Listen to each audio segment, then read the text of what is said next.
In July 2012, a small audience in Walsall witnessed a remarkable event in the Cultural Olympiad programme.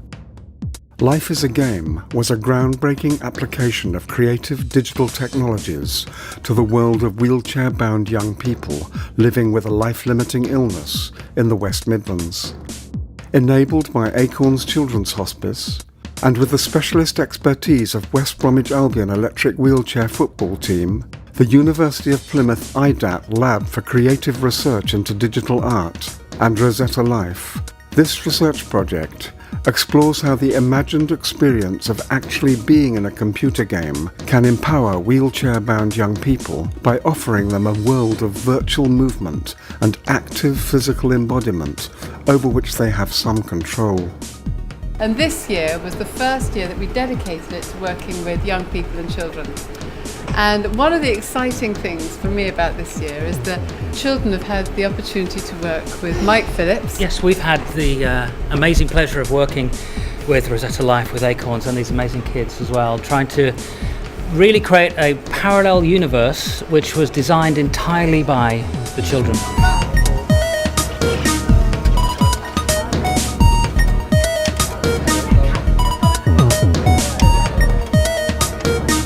What we've done is we've augmented this space to allow us to create a portal to the game space, and that's done through a series of sensors. These are actually surprisingly simple. They're mainly touch and light sensors, so when the children perform their game, they score their goals, they go through their tasks, it triggers things in the game. But for now, I'd like you to give a massive hand to the children from Acorns Hospice who are going to come through the door, and give a massive, massive hand of applause. Bring them on stage.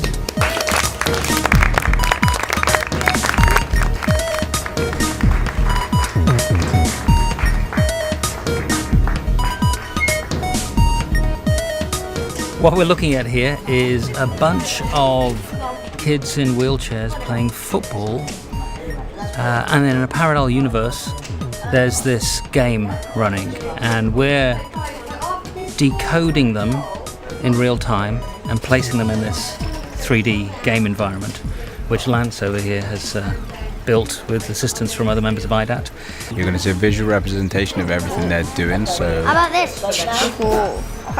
in relation to the fire task, energy task, water task, gravity task, you're going to see some sort of visual representation of each of those using particle emitters.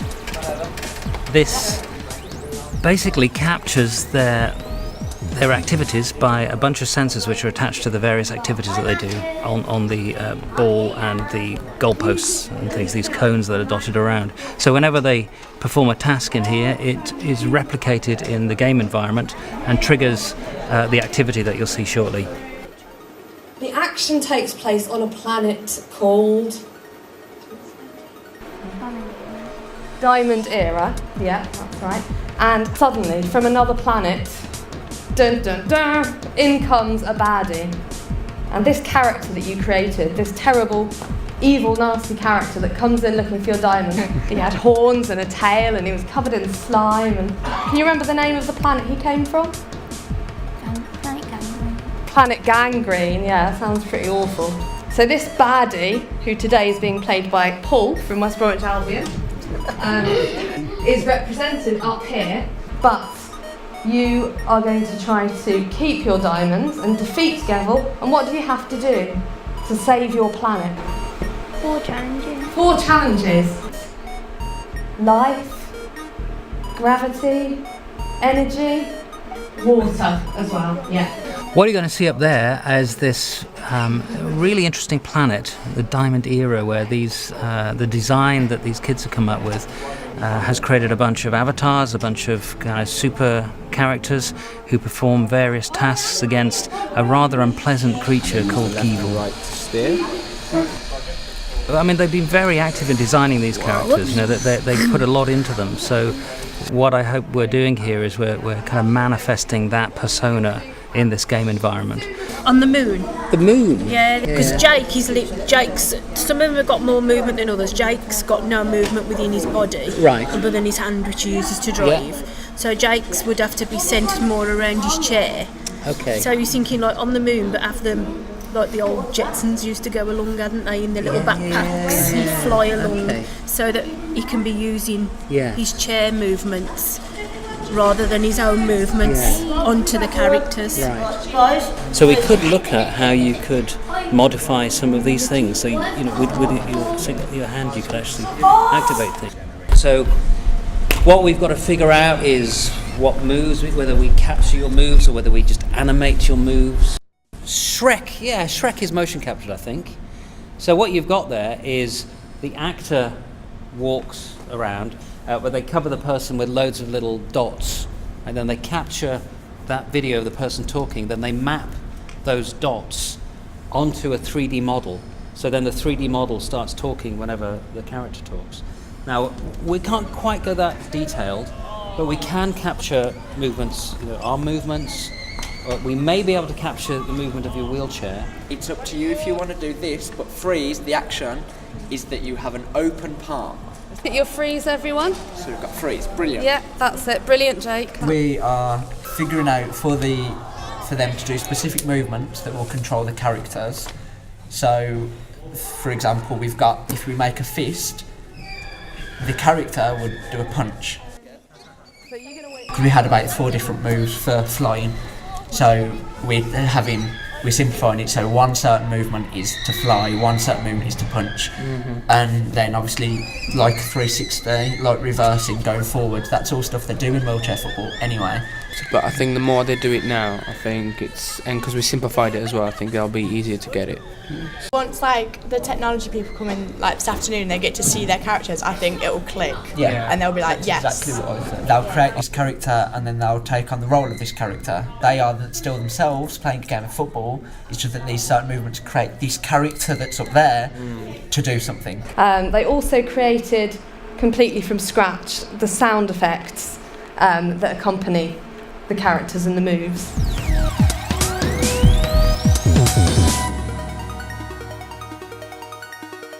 Well, I mean, throughout this I've been just creating sound effects and a piece of music as well, so there's a soundtrack for the video aspect of it.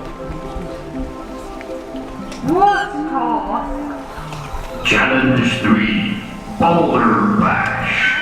And also sound effects, which is partly some speech has been recorded by the participants I've affected to make them sound a bit more computery and sort of space age, I guess. But then also some incidental sound effects like earthquakes and things that would sync up to the characters that we're going to see animated on the screen. And then the performance of this game as well, linked to that sense of proprioception, the different sort of sense of body movement. I think hopefully should give them, but also the audience, a kind of weird understanding of these parallels between the virtual and the real. Proprioception is our ability to extend our bodies into different environments. So whenever we get in a car, we actually feel the edges of that car. It doesn't take us very long to adjust to the edge of our sort of reach to actually engulf a whole car or even a room that we might occupy. And our bodies are very good at doing that, and what this game does is extend the machinery of the wheelchair into the machinery of this environment.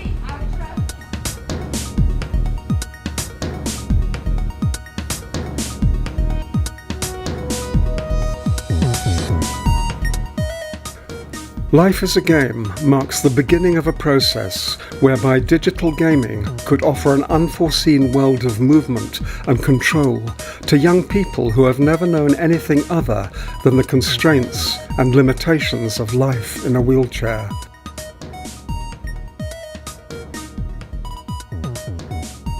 And in so doing, conferred an unexpected sense of beauty on movements that were hitherto seen as merely clinical and mechanical.